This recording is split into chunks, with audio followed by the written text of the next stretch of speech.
여러분, 혹시 홍콩에서 한국어로 이름을 바꾼 모녀가 있다는 소문 들어보셨나요? 딸은 방탄소년단 BTS의 열혈 팬이었고 엄마는 한국 드라마에 푹 빠져 있었답니다. 그래서 한국어를 함께 배우기 시작했다는데요. 그런데 말입니다. 단순히 좋아서 시작한 그 공부가 이 가족에게는 생각지도 못한 변화를 일으키는 계기가 되었습니다. 딸 유닝은 어느 날 한국어 말하기 대회에 참가했습니다. 수많은 사람 앞에서 자신 있게 발표하려던 그 순간 갑자기 말문이 막혀버렸습니다. 하지만 이 아이는 그날 이후 위대한 선언을 해버리고 맙니다. 나는 한국어로 다시 태어날 거야. 도대체 어떤 일이 있었기에 외국어 하나가 두 사람의 삶을 이토록 바꿔놓을 수 있었을까요? 그 믿기지 않는 이야기 지금부터 들려드리겠습니다. 안녕하세요. 저는 홍콩에서 두 딸을 키우고 있는 40대 여성 책리화입니다. 한때는 도심 한복판의 출판사에서 편집자로 일했지만 아이들이 자라면서 자연스럽게 전업주부가 되었고 지금은 홍콩 외곽의 조용한 주택가에서 남편과 두 딸과 함께 살고 있습니다. 딸 유닝이는 올해 16살로 고등학교에 다니고 있으며 어릴 때부터 춤추고 노래하는 것을 좋아하는 감성이 풍부한 아이입니다. 제 작은 딸은 아직 초등학생이지만 언니의 영향을 받아 요즘은 집에서 한국어로 인사를 건네기도 합니다. 지금 생각해보면 우리 가족의 삶을 완전히 바꿔놓은 건 유닝이의 작은 팬심에서 비롯된 일이었습니다. 유닝이가 처음 BTS를 좋아하기 시작했을 때만 해도 저는 그저 또래 아이들이 흔히 겪는 일시적인 열풍 정도로 여겼습니다. 방과 후 집에 돌아오면 유튜브를 켜고 춤 연습 영상을 따라하고 그들의 인터뷰를 반복해보며 영어 자막을 확인하는 모습을 보면서 저는 그저 웃으며 말했죠. 그만 좀 봐. 공부도 좀 하고. 하지만 유닝이는 그때마다 대답했습니다. 엄마,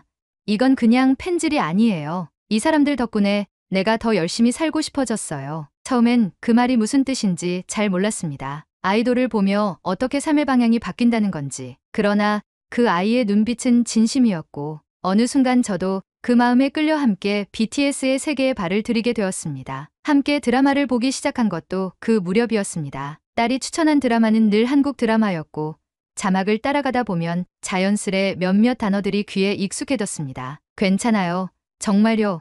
사랑해요. 같은 말들 말이죠. 신기하게도 그 말들은 단순한 소리 그 이상이었습니다. 정제되어 있으면서도 따뜻했고 말 끝에 담긴 감정이 생생히 전달되는 언어라는 인상을 받았습니다. 유닝이는 곧이어 노트 한 권을 펼쳐 단어들을 정리하기 시작했고 드라마에서 들은 표현들을 적으며 스스로 공부를 이어갔습니다. 어느 날 딸이 조심스럽게 말했습니다. 엄마, 우리 둘이 한국어 같이 배워볼래요? 처음에는 그저 아이와 시간을 보내기 위해 시작한 공부였습니다. 매일 저녁 식사를 마치고 식탁에 나란히 앉아 드라마 자막을 보고 유튜브 강의를 틀어 따라 읽고 노래 가사 속 단어를 해석하는 시간을 가졌습니다. 그렇게 하루, 이틀, 한 달이 지나자 어느새 우리 둘 사이에는 한국어라는 또 다른 언어의 끈이 생겼습니다. 우리가 나누는 대화 중 절반 가까이가 한국어 섞인 말이 되었고 아침 인사도 잘 잤어요? 로 시작하게 되었죠. 신기하게도 그 시간들은 우리 모녀를 더욱 가까워지게 만들었습니다. 단순한 언어 학습이 아니라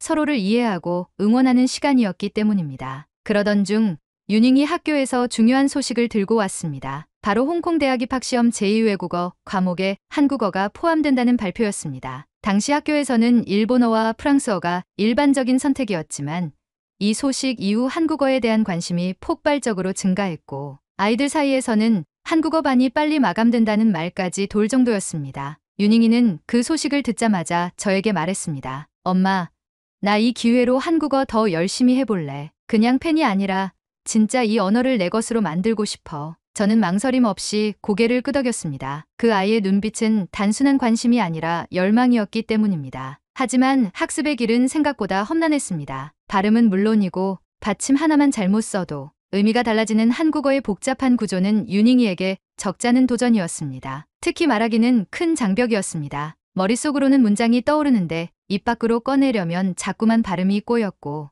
억양도 이상하게 들려 당황하곤 했죠. 저 역시 그 과정을 함께 겪으며 아이를 다독이는 동시에 스스로도 이 언어를 어떻게든 더 정확히 배우고 싶다는 욕심이 생겼습니다. 그 무렵부터는 주말마다 한인 커뮤니티에서 운영하는 한국어 교실에 나가 수업을 들었고 가까운 서점에서 한국어 문법서를 사서 복습했습니다. 하루는 유닝이가 말했습니다. 엄마, 나 말하기 대회에 나가보고 싶어요. 꼭 이걸로 상을 타고 싶은 건 아니지만 내가 얼마나 성장했는지를 보여주고 싶어요. 저는 조금 놀랐습니다. 내성적인 아이였기 때문에 그 많은 사람들 앞에서 한국어로 발표를 하겠다는 결심은 쉬운 일이 아니었거든요. 하지만 그 윤잉이의 표정은 단호했고 저는 응원하기로 했습니다. 대회가 다가올수록 윤잉이는 대본을 고치고 발음을 다듬으며 늦은 시간까지 연습을 거듭했습니다. 저는 윤잉이가 준비하는 모습을 지켜보며 눈물이 났습니다. BTS로 시작된 팬심이 이제는 삶의 일부가 되었고 언어를 넘어 삶의 자세마저 바꾸고 있었으니까요. 드디어 대회 당일이 다가왔습니다. 아침 일찍부터 준비를 마치고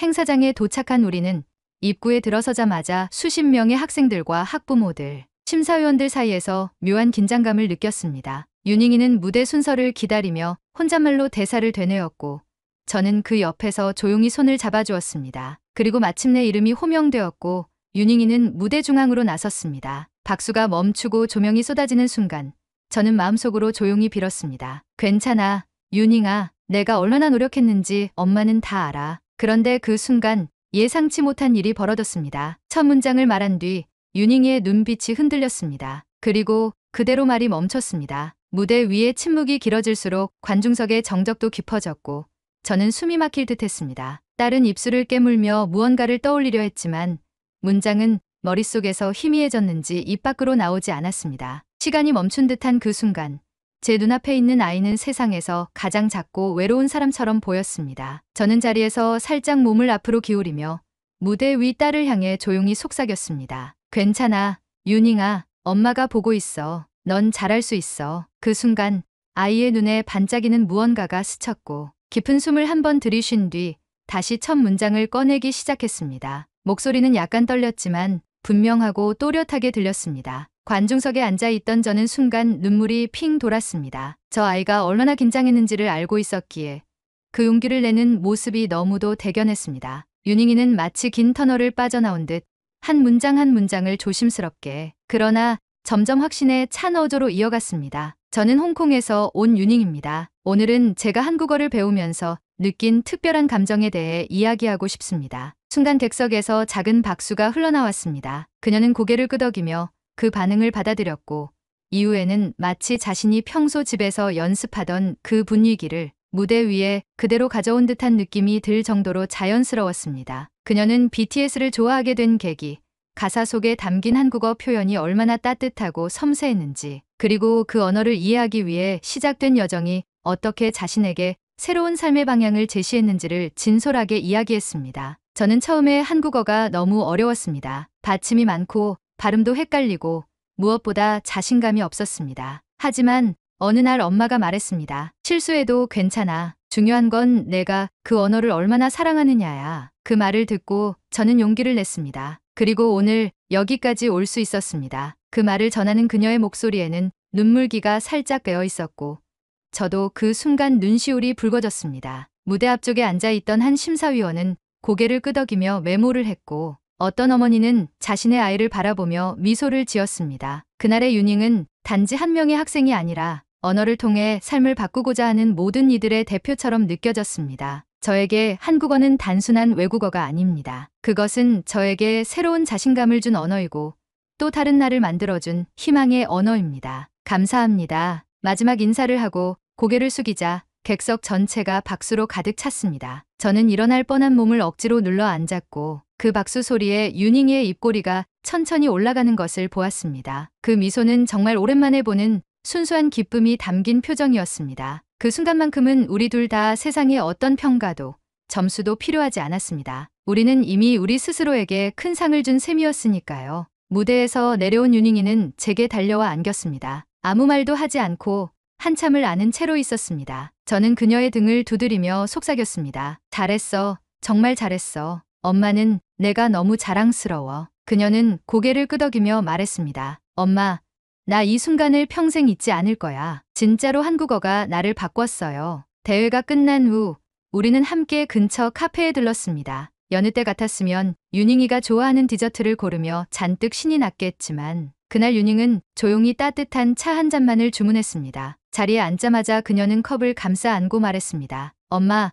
무대에서 말이 막혔을 땐 진짜 모든 게 끝난 줄 알았어요. 숨이 막히는 것처럼 가슴이 쿵 내려앉았어요. 저는 고개를 끄덕이며 그녀의 손을 감싸 쥐었습니다. 하지만 그걸 다시 시작했잖아. 그게 정말 대단한 거야. 많은 사람들이 말은 잘해도 포기하지 않는 용기는 누구나 갖는 게 아니거든. 제 말에 윤잉이는 작은 미소를 지었습니다. 어쩌면 이날을 통해 딸은 단순한 말하기 실력을 넘어서 실패를 마주하고 다시 일어나는 법을 배운 것이 아닐까 생각했습니다. 그녀는 핸드백에서 구겨진 대본 종이를 꺼내 펼쳐보며 말했습니다. 이건 꼭 간직할래요. 실수했던 순간도 다시 말한 순간도 다 기억하고 싶어요. 이게 제 진짜 시작인 것 같아요. 저는 가만히 고개를 끄덕이며 그녀의 말을 마음에 담았습니다. 며칠 후 대회 결과가 발표되었습니다. 윤잉은 아쉽게도 상을 받지는 못했지만 예상 밖의 일이 일어났습니다. 심사위원 중 한 분이 그녀의 학교로 직접 연락을 해와 진정성이 느껴지는 발표였고 한국어에 대한 진심이 뚜렷해서 감동을 받았다고 전하며 그녀를 대상으로 하는 특별 워크숍에 초대하고 싶다는 뜻을 전해온 것이었습니다. 그 소식을 들은 윤잉은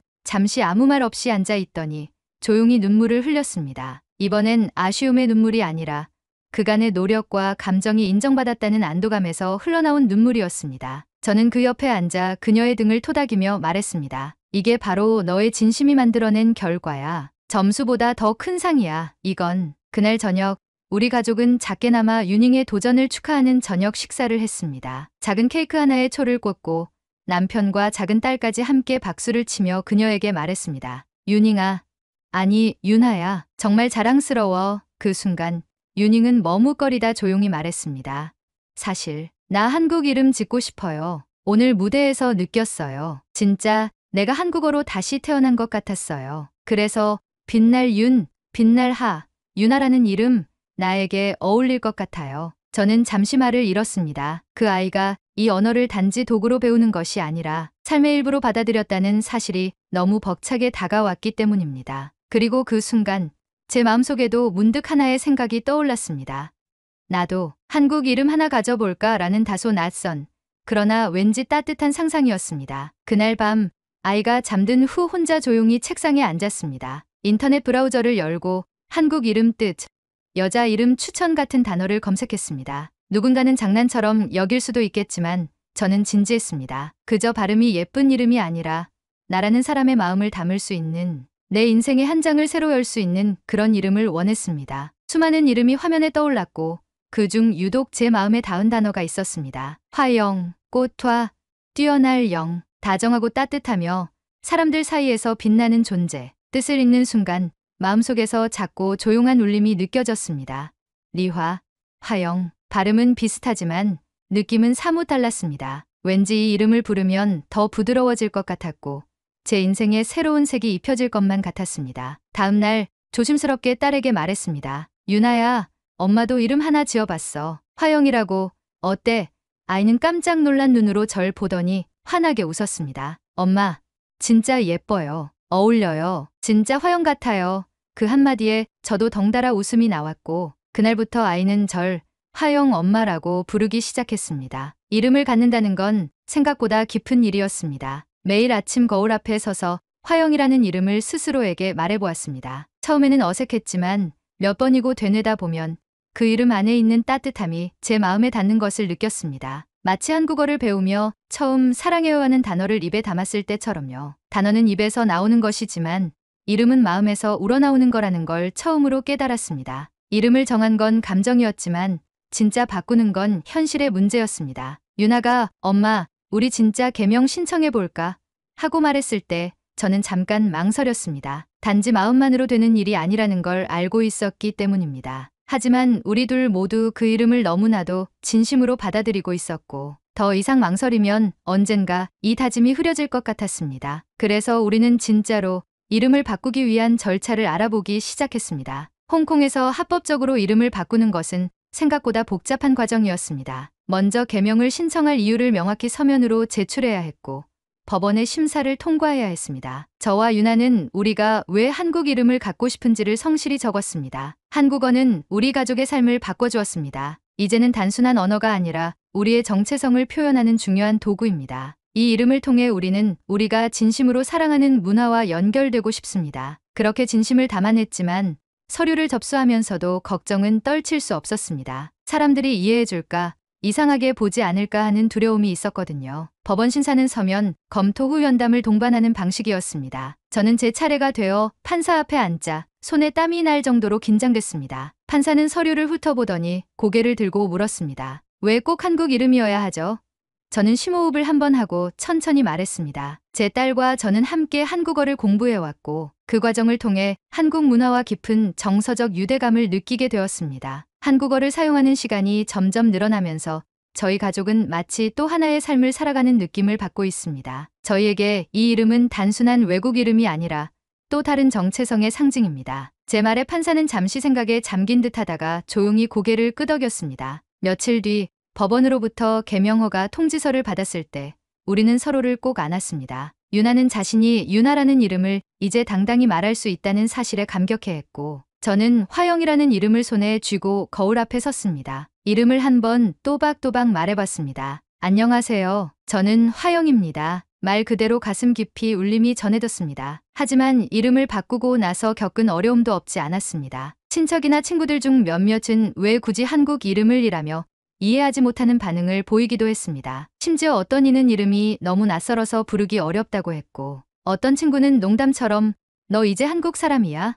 하고 웃으며 말했습니다. 그 말들 하나하나가 속상하지 않았다면 거짓말입니다. 때로는 우리가 그저 유행을 쫓는 사람들처럼 보일까봐 겁이 나기도 했습니다. 하지만 시간이 지나면서 그 이름에 대한 자부심은 점점 더 강해졌습니다. 저희가 왜 이 이름을 선택했는지, 왜 이 문화에 애정을 갖게 되었는지를 설명해줄 기회가 많아졌고 그때마다 상대의 표정이 서서히 이해로 바뀌는 걸 보면서 용기를 얻게 되었습니다. 결국 진심은 통한다는 걸 그 과정을 통해 저는 다시 한번 배웠습니다. 이름이 바뀐 뒤의 삶은 이전과는 분명히 달라졌습니다. 겉으로 보기엔 여전히 같은 집, 같은 거리, 같은 일상이었지만 제 안의 감정은 전과는 확연히 달랐습니다. 리화에서 화영으로 이름 하나 바뀌었을 뿐인데 세상을 바라보는 제 시선이 조금은 부드러워졌고 무엇보다 저 자신을 다시 소개하는 순간마다 가슴 한쪽이 따뜻해졌습니다. 처음 회사에 화영이라는 이름을 이야기했을 때 동료들은 놀란 눈으로 제게 물었습니다. 진짜 개명하신 거예요? 저는 미소 지으며 대답했습니다. 네, 한국 이름이에요. 제 딸과 함께 한국어를 공부하면서 얻은 이름이죠. 몇몇은 흥미로워했고 몇몇은 고개를 갸웃했지만 이젠 더 이상 시선을 두려워하지 않았습니다. 이 이름은 나의 진심이고 노력이고 사랑이니까요. 유나 역시 점점 더 자신감 있어졌습니다. 학교에서 선생님이나 친구들이 왜 이름을 바꿨어? 라고 물을 때마다 그녀는 당당히 말했습니다. 한국어는 제게 꿈을 꾸게 해준 언어예요. 이 이름은 그 꿈의 시작이에요. 그 말을 듣고 저는 또다시 울컥했습니다. 그녀가 무대 위에서 떨며 발표하던 그날이 떠올랐고 한국어 단어 하나하나를 적으며 밤을 새던 날들이 머릿속을 스쳤습니다. 우리는 이제 단지 한국어를 배우는 사람들이 아닙니다. 우리는 한국어를 살아가는 사람들이 되었습니다. 하루를 시작할 때 좋은 아침이에요로 인사하고 서로의 기분을 오늘은 좀 우울해요라고 말하며 나누는 삶. 감정을 숨기지 않고 표현하는 한국어의 문화는 감정을 눌러두고 살아왔던 제 삶의 방향을 조금씩 바꾸어 놓았습니다. 그 변화의 깊이를 가장 실감한 건 지난해 겨울 한국을 처음으로 여행했을 때였습니다. 인천공항에 도착하자마자 저는 낯선 땅이 아니라 익숙한 곳에 온 것처럼 마음이 편안해졌습니다. 유나와 저는 지하철에서 노인을 위해 자리를 비우며 자연스럽게 여기 앉으세요라고 말했고 음식점에서는 자신 있게 메뉴를 주문했습니다. 가장 감동적인 순간은 한 노부부와 함께 앉은 작은 식당에서였습니다. 우리가 한국어로 인사를 건네자 그분은 놀라며 물으셨습니다. 외국분들이신데 한국말을 정말 잘하시네요. 그리고는 따뜻하게 웃으시며 말씀하셨습니다. 말이 통하니까 마음도 통하네요. 그 말을 듣는 순간 저는 그간의 모든 노력과 눈물, 두려움과 설렘이 하나로 이어지는 느낌을 받았습니다. 맞아요. 말이 통하면 마음도 통할 수 있다는 걸 저희는 정말 오래 걸려 배웠고 그 진실은 이 작은 말 속에 고스란히 담겨 있었습니다. 이제는 가끔씩 누군가가 제게 묻습니다. 한국어 왜 그렇게 열심히 배우세요? 그럼 저는 웃으며 대답합니다. 그건 저희 가족의 언어니까요. 처음에는 아이돌을 좋아해서 시작했지만 지금은 그저 K-팝 팬으로서가 아니라 한 언어와 문화를 진심으로 사랑하는 사람으로서 살고 있습니다. 이제 유나라는 이름을 가진 딸은 한국어를 전공으로 삼을 꿈을 꾸고 있고 화영이라는 이름을 가진 저는 한국어 교육 관련 자원봉사 활동을 시작했습니다. 다른 이주민들에게 한국어를 가르치는 프로그램에 참여하면서 저는 또 한 번 깨달았습니다. 언어는 나누면 나눌수록 깊어지고 사랑은 표현하면 표현할수록 커진다는 거요. 마지막으로 이 말을 꼭 전하고 싶습니다. 누군가에게 언어는 외국어일 수 있지만 누군가에게는 새로운 삶의 시작이 될 수 있다는 것. 우리 가족에게 한글은 그랬습니다. 단순한 문자도 시험 과목도 아닌 희망의 언어였습니다. 그리고 그 희망은 지금도 계속 자라고 있습니다.